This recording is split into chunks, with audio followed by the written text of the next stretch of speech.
Assieds-toi à la table des enfants, Déborah, se moqua ma mère devant tout le monde lors du dîner de Noël. Profite de ta famille parfaite sans moi. Je craquai en les bloquant tous, exposant leur hypocrisie et les laissant paniquer seuls. Dès que je mis les pieds dans la maison, j'eus un pressentiment que ce dîner de Noël serait un véritable gâchis. Ce n'était pas comme si j'étais dans l'ignorance de ce qui allait arriver, c'est toujours la même chose chaque année, mais cette année, j'avais décidé de rester calme, peu importe ce qui arriverait. Laissez-moi vous dire qui je suis Déborah, la plus jeune de 4 enfants. Bien qu'être la plus jeune ait dû être quelque chose de spécial, dans ma famille, cela n'a jamais signifié quelque chose de bien. Si cela signifiait quelque chose, cela leur donnait juste une autre raison de me traiter comme si j'étais inférieure à eux. À ce moment-là, j'y étais habituée, j'avais 29 ans, mais à leurs yeux, j'étais toujours le petit enfant. Contrairement à mes frères et sœurs aînés, je n'ai pas de conjoint ni d'enfant, mais j'ai construit une vie dont je suis fière, une carrière que j'aime, un cercle restreint d'amis véritables, et un fort sens de l'indépendance. Ils ne semblaient pas comprendre. Dans leur monde, la vie a toujours été juste une question de mariage et d'élever des enfants, rien au-delà de cela n'avait d'importance. Le dîner de Noël avait toujours été un événement majeur pour nous, c'est l'une des rares occasions où nous revenons tous à la maison de mes parents, une énorme maison victorienne ancienne qui a été transmise dans notre famille depuis des années. C'est le genre d'endroit qui a l'air magnifique sur les photos, mais c'est horrible à nettoyer et à vivre dedans. Je n'ai jamais aimé cette maison, elle est froide, peu accueillante, tout comme mes parents, distant et froid, mais parce que c'est la tradition, je viens chaque année, même si au fond de moi, je préférerais être ailleurs. Je le fais parce que, la famille, non? Je suis entrée juste après que tout le monde soit arrivé. Mon frère aîné Kevin était déjà là, installant bruyamment la table à manger, avec sa femme et leurs 3 enfants, agissant comme s'il possédait toute la maison.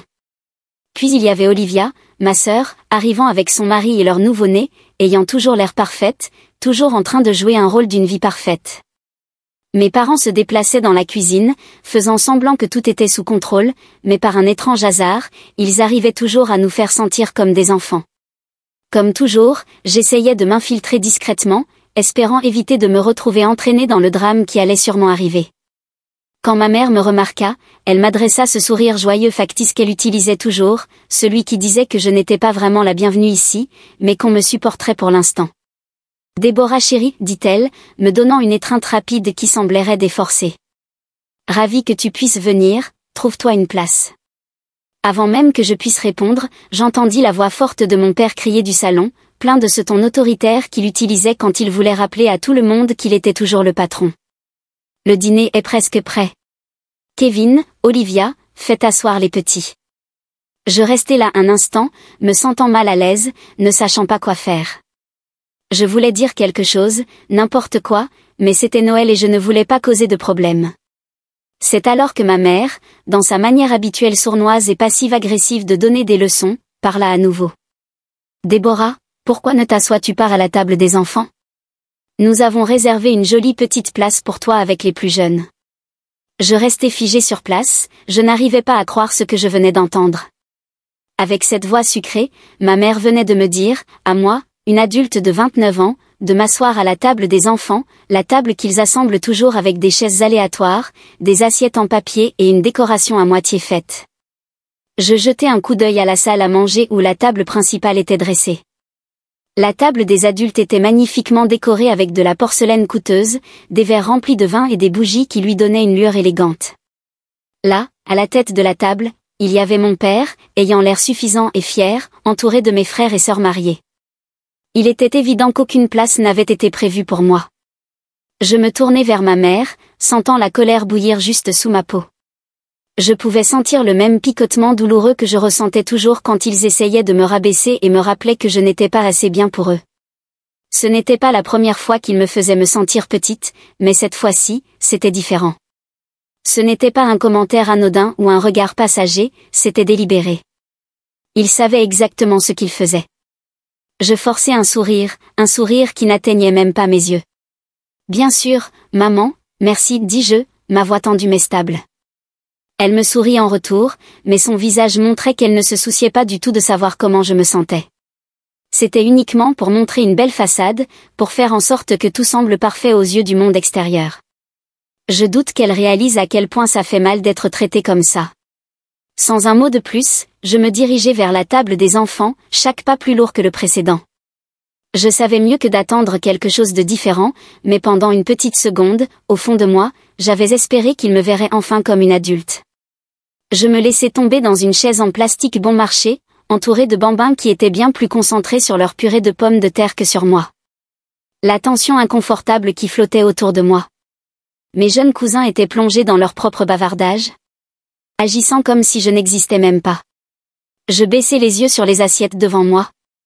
Un gâchis désordonné et peu appétissant. C'était évident.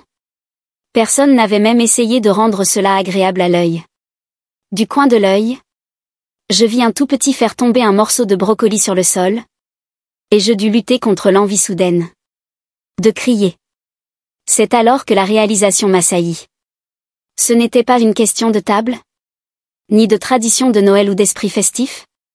C'était une question de la façon dont il me percevait, moins importante. Et il ne cherchait même plus à le cacher. Quelque chose au fond de moi se brisa à ce moment-là. Je me levai silencieusement de ma place. Le poids de ma décision pesant lourdement sur ma poitrine. Il n'y avait pas besoin de crier. Pas besoin de faire un scandale.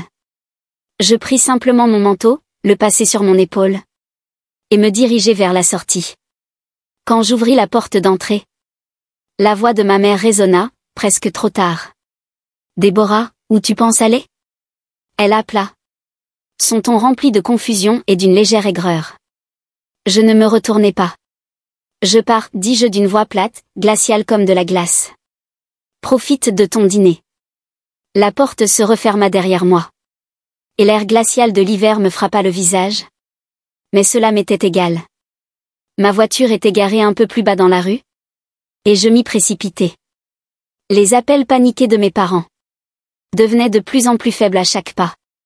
Je conduisis sans véritable destination pendant des heures, laissant la route s'étendre sans fin devant moi, jusqu'à ce que je tombe sur un dîner solitaire, brillant dans l'obscurité. Je glissai dans un coin, commandai quelque chose de chaud, mes mains tremblant encore du dernier rush d'adrénaline. Je ne me souvenais pas de la dernière fois où je m'étais sentie aussi furieuse. Et pourtant si libre en même temps. C'est alors que mon téléphone se mit à vibrer sans cesse. Appel manqué, message sans fin. Je jetai un coup d'œil rapide à l'écran. Là ils étaient, Kevin, Olivia, même mon père. Tous essayant désespérément de me joindre. Mais un message ressortait plus que les autres, de ma mère. Où es-tu ? Il faut qu'on parle. Ce n'est pas une blague, Déborah. Je laissai échapper un rictus au coin de mes lèvres. Un sourire amer. Qui avait été en train de se former en moi toute la soirée. Je n'avais pas l'intention de répondre, pas encore. Maintenant, j'étais en contrôle. Il n'avait aucune idée de ce qui allait suivre. Je posai le téléphone sur la table. Et pris une gorgée lente de mon café. Regardant la vapeur monter et tourbillonner dans l'air froid. Que devais-je faire maintenant ? C'était ça la véritable question. Et peu importe ce que c'était, il n'allait pas aimer. Je restais là, ce qui sembla être des heures. Mon téléphone vibrant constamment. Des messages désespérés arrivant les uns après les autres. Chaque nouvelle notification. Sundim more panicked than the last. Kevin message first Deborah. Seriously where are you? This isn't funny then came one from Olivia. Mom is freaking out please come back. And finally my dad.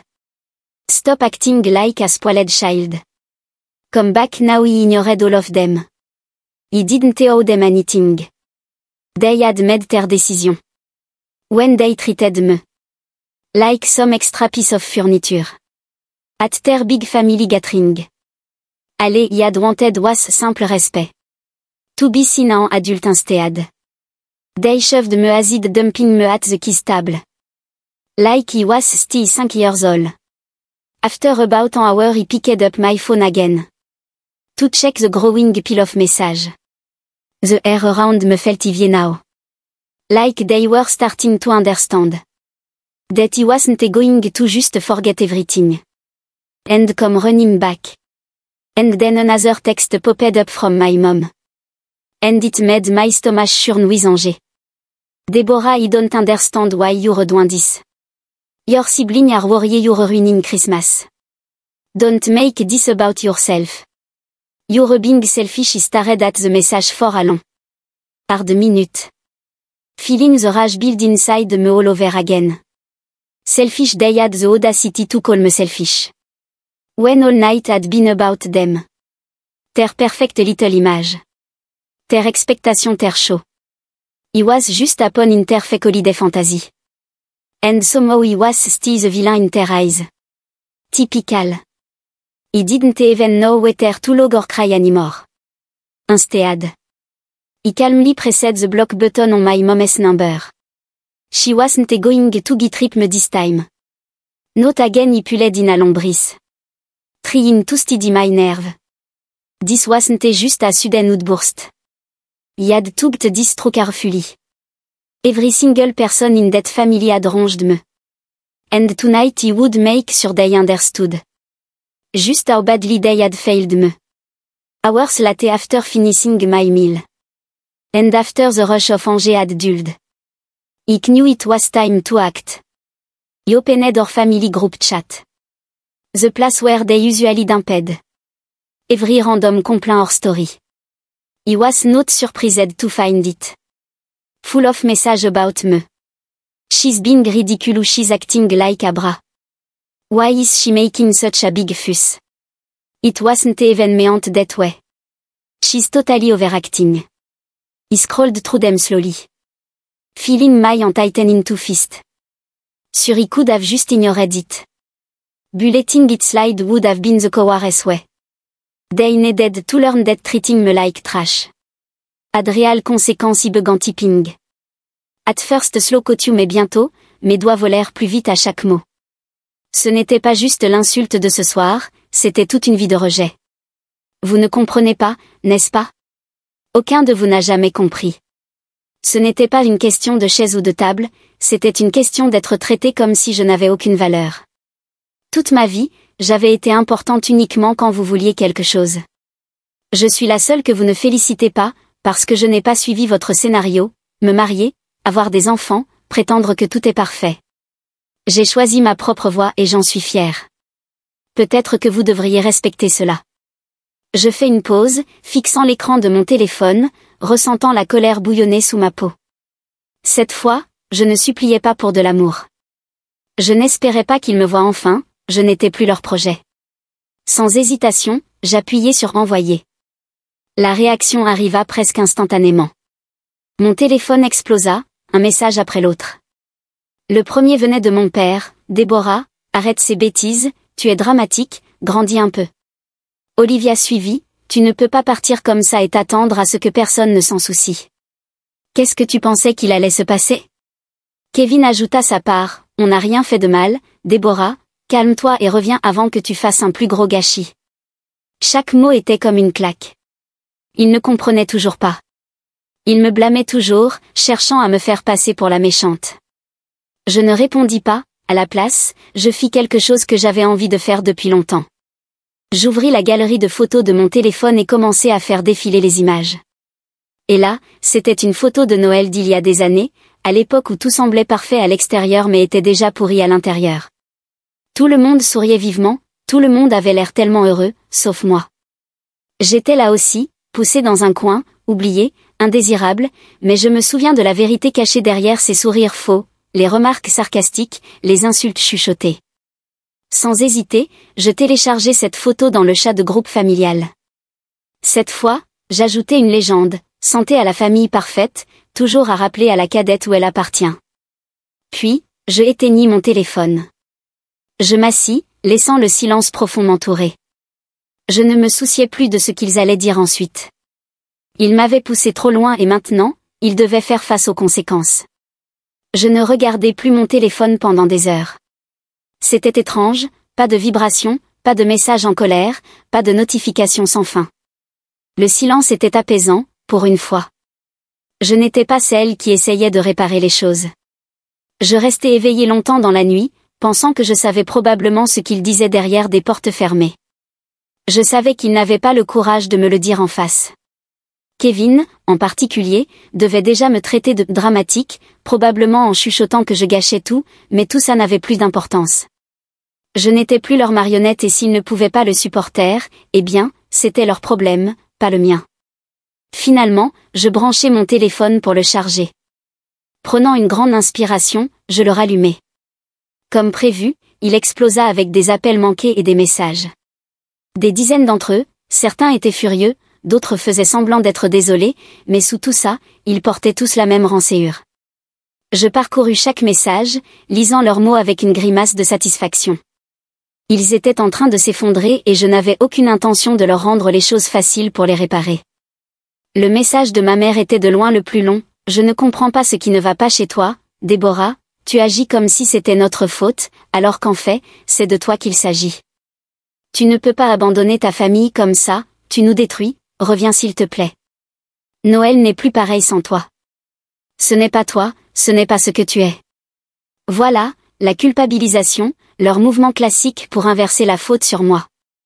Ils réussissaient toujours à faire en sorte que je sois celle qui posait problème, juste parce que je voulais être traitée comme une adulte. Puis mon père intervint avec un message, « Tu es immature, il faut qu'on se parle une fois que tu te seras calmée. » Et prévisiblement, Kevin eut son mot à dire, « Si tu penses qu'en partant comme ça tu fais une déclaration, tu te trompes, tu ne fais que rendre les choses pires. Tu nous dois des excuses. » Des excuses pourquoi? Pour avoir enfin pris la parole? Pour avoir exigé un respect de base d'une famille qui ne me valorisait que quand cela leur convenait? Pas question, je n'étais désolée de rien. Puis le message d'Olivia arriva, et c'était différent. Le sien n'était ni en colère ni autoritaire, il semblait presque comme une supplique. « Déborah, je comprends pourquoi tu es en colère, je le comprends vraiment, mais ce n'est pas la manière de régler les choses. Tu es ma sœur et je t'aime. Tu nous repousses, reviens s'il te plaît. On peut arranger ça, c'est Noël. » Je fixai ces mots longtemps. Olivia avait toujours été là pour moi quand nous étions enfants, quand les autres se moquaient de moi, mais maintenant, je n'étais plus sûre de pouvoir lui faire confiance. Pas après qu'elle ait tout vu et soit restée silencieuse, pas après qu'elle ait détourné la tête quand elle savait que c'était mal. Je respirai lentement, mon pouce suspendu au-dessus de mon téléphone. Je voulais lui répondre, je voulais lui dire que je ne créais pas de drame, que je n'étais pas difficile, que je me tenais enfin debout, refusant d'être traitée comme une petite enfant sans défense. Mais je n'envoyais rien de tout cela, pas encore. À la place, j'écrivis une réponse courte, j'y penserai. Je l'envoyai, posai mon téléphone et ressentis un bref picotement de culpabilité, mais je l'écartai. Je savais, au fond de moi, que je ne pouvais pas retourner dans cette maison à moins que des changements réels ne soient faits. Je n'allais pas les laisser faire comme si tout allait bien. Le lendemain matin, en me réveillant, encore plus de messages m'attendaient. Certains venaient d'amis de la famille, inquiets pour moi. Me demandant où j'étais allée, mais je n'avais pas envie de m'expliquer. À des gens qui ne connaissaient pas toute l'histoire. Et bien sûr, il y avait des tonnes d'appels manqués de ma mère. Parmi cette avalanche, un message attira mon attention. C'était encore d'Olivia. Déborah, j'ai parlé à Kevin et maman. Ils sont vraiment contrariés, honnêtement, moi aussi. On est une famille, tu ne peux pas juste nous fermer la porte. Si tu ne rentres pas bientôt, les choses ne feront qu'empirer. S'il te plaît, ne rends pas ça plus difficile que ça doit l'être. Encore plus de pression, encore de culpabilisation. Toujours aucune véritable compréhension. Toujours aucune écoute réelle. Ils ne m'entendaient pas. Ils utilisaient les mêmes tactiques qu'ils avaient toujours utilisées. Me faisant sentir coupable jusqu'à ce que je cède. Mais le vrai problème n'avait jamais été moi. Cela avait toujours été leur refus de me voir comme une égale. Je pris mon téléphone, ouvris le chat de groupe et fixai le champ de messages vide. Je passai la souris au-dessus du clavier, débattant si je devais répondre. Je voulais m'expliquer. Je voulais leur faire comprendre exactement pourquoi. Je ne pouvais pas juste revenir, mais au fond, je n'étais pas prête, pas tant que je n'étais pas sûre qu'ils avaient changé. Pas tant qu'ils ne m'avaient pas vue pour ce que je suis réellement. Pas l'enfant qu'ils imaginaient. Un autre vibrement brisa mes pensées. Cette fois, c'était de mon père. Déborah, il faut qu'on parle. Tu ne peux pas continuer à fuir. Tu vas regretter ça. Cela me frappa de plein fouet. Les mêmes vieilles tactiques, les mêmes culpabilisations. Je pouvais sentir la pression monter autour de moi. Comme des murs qui se refermaient, mais je ne répondis pas. Pas encore. La journée s'étira et les messages continuaient d'arriver. Texte après texte, appel après appel. Désespéré de me ramener. Mais peu importe combien de fois mon téléphone vibrait. Je restais ferme, je gardais mes distances. J'avais déjà pris ma décision et il n'était pas question de les laisser me ramener dans le rôle qu'ils m'avaient toujours forcé à jouer. À l'approche de la nuit, je me retrouvais assise tranquillement, fixant la chaise vide en face de moi. Celle que j'aurais occupée si j'étais rentrée. Une petite partie de moi, une vieille partie familière, fut tentée de céder. De revenir et de prétendre que tout allait bien. C'était Noël après tout. La saison de la famille et du pardon. Mais au fond de moi, je savais que si je revenais maintenant, ce serait comme admettre que je ne valais pas la peine qu'on se batte pour moi. Que des années à être ignorée étaient acceptables. Que j'étais juste dramatique comme il l'avait toujours dit. Mon esprit dériva vers la photo que j'avais envoyée dans le chat de groupe. Celle où je devais sourire. Poussée maladroitement sur le côté comme si je n'avais pas d'importance. Cette photo disait tout ce que j'avais essayé de dire. Ce n'était pas seulement à propos du dîner de ce soir. C'était à propos de chaque anniversaire. De chaque Noël, de chaque événement familial. Où j'avais été mise en arrière-plan. Traitée comme si je n'appartenais pas. Ils avaient toujours supposé que je le supporterais. Comme à chaque fois avant. Mais pas cette fois. Le téléphone vibra à nouveau. C'était ma mère qui appelait. Je passai mon doigt au-dessus du bouton de rejet. Hésitante, mais quelque chose en moi me dit de répondre. Peut-être que j'étais enfin prête à l'écouter. Ou peut-être. Je voulais juste savoir jusqu'où ils iraient. Pour me culpabiliser de revenir. Prenant une profonde inspiration, je tapai sur le bouton vert pour répondre. Déborah, la voix de ma mère traversa le téléphone. Sundim-dend à Noyed. Il faut qu'on parle, ça suffit maintenant. Je restai silencieuse, laissant les mots pendre lourdement dans le silence. Elle attendait que je réponde. Mais je ne dis rien. Elle continua. Écoute, nous sommes une famille. Tu rends tout ça plus difficile que ça ne devrait l'être. Je ne sais pas ce qui t'arrive. Tu rejettes tout le monde. Ton père est contrarié, Kevin est contrarié. Et Olivia. Elle marqua une pause, essayant de trouver les bons mots. Moi aussi, je suis contrariée, Déborah. Je ris presque. Ils étaient contrariés après toutes les manières dont ils m'avaient traité. Ils avaient l'audace de se comporter comme si c'étaient eux les victimes. Je sentis la colère familière monter dans ma poitrine. Mais je l'avalai, refusant de lui laisser voir que j'étais encore affectée.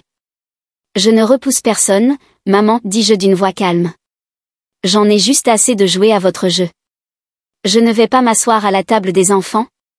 Être traitée comme si je n'existais pas. Et faire comme si tout allait bien. Il y eut une pause au bout du fil. Je pouvais presque l'entendre. Essayant de ramener la conversation vers la culpabilisation. Tu ne peux pas juste partir comme ça, dit-elle enfin. Désespoir perçant dans sa voix. Ton père essaie de rendre Noël spécial. Tout le monde est là, ce n'est pas que toi, Déborah. Je restai silencieuse, laissant ces mots s'imprégner. Tu brises la famille, ajouta-t-elle. Sounding almost like she was begging. Je pris une respiration lente. J'ai passé toute ma vie à essayer de m'intégrer dans l'image que vous avez peinte, dis-je. Ma voix acérée. J'ai essayé d'être la fille que vous vouliez. J'ai essayé de me modeler selon ce dont vous aviez besoin. Mais personne ne m'a vraiment vue. N'est-ce pas? Vous ne vouliez pas que je grandisse, maman. Vous vouliez que je reste un petit enfant pour toujours. Et ce soir, ça a tout rendu clair. Je suis terminée. Elle ne répondit pas tout de suite. Pour la première fois, j'ai eu l'impression qu'elle m'écoutait vraiment. Ce n'était pas une question de chaise ou de dîner de Noël. C'était à propos de tout, des années à être ignorées. Négligée, traitée comme si je n'avais aucune importance. Enfin, j'ai entendu sa voix à nouveau, plus douce, incertaine. Je suis désolée, Déborah. Je ne réalisais pas que tu te sentais comme ça. Ouais, dis-je doucement. Ma voix perdant un peu de son tranchant. Ça m'a aussi pris beaucoup de temps pour m'en rendre compte. Mais je ne fais plus semblant. Il y eut un silence interminable. Et je pouvais presque sentir la lourde tension. À travers la ligne téléphonique. Pour la première fois depuis ce qui me semblait une éternité. Je sentis enfin que quelqu'un m'écoutait réellement. Comme si je prenais le contrôle du moment. Et cela faisait du bien, c'était puissant. Finalement, elle soupira et parla. Je le comprends vraiment. Dit-elle, mais je suis toujours ta mère. Et je veux juste que les choses redeviennent comme avant. Que l'on soit à nouveau une famille. Je laissai ces mots flotter un moment sans répondre. Il fut un temps dans ma vie. Où je serais rentrée immédiatement. Désireuse de réparer les choses. Mais je n'étais plus cette fille. J'avais appris, à travers une expérience douloureuse, qu'ils ne changeraient jamais à moins que je ne leur montre. Qui je suis vraiment, que je leur fasse me traiter comme une égale. Pas comme un fardeau. Je vais y réfléchir. Dis-je à nouveau. Répétant ce que je leur avais déjà dit plus tôt. Mais cette fois, cela avait une signification complètement différente. Ce n'était pas à propos de moi qui abandonnais. C'était à propos de moi qui prenais mon temps. Faisant ma propre décision, leur montrant que je n'étais plus quelqu'un qu'ils pouvaient traiter comme une pensée secondaire, que je refusais de les laisser me ramener dans leur cycle toxique, sans qu'un vrai changement n'ait lieu au préalable. D'accord, répondit ma mère doucement. J'espère que tu reviendras bientôt. Je veux juste que tu sois heureuse. Je raccrochai et me laissai tomber en arrière, expirant profondément. Ce n'était pas fini. Ce n'était pas net ni bien emballé. Mais pour la première fois depuis longtemps, j'avais repris le contrôle.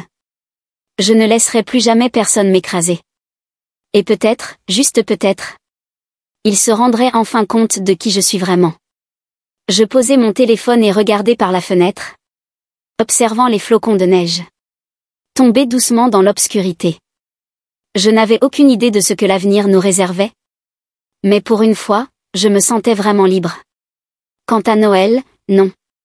Ce n'était pas gâché, parce que pour la première fois, j'avais choisi de me mettre en priorité.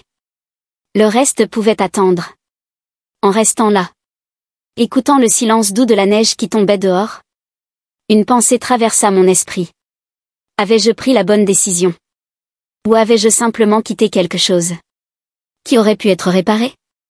Partagez vos réflexions avec moi dans les commentaires.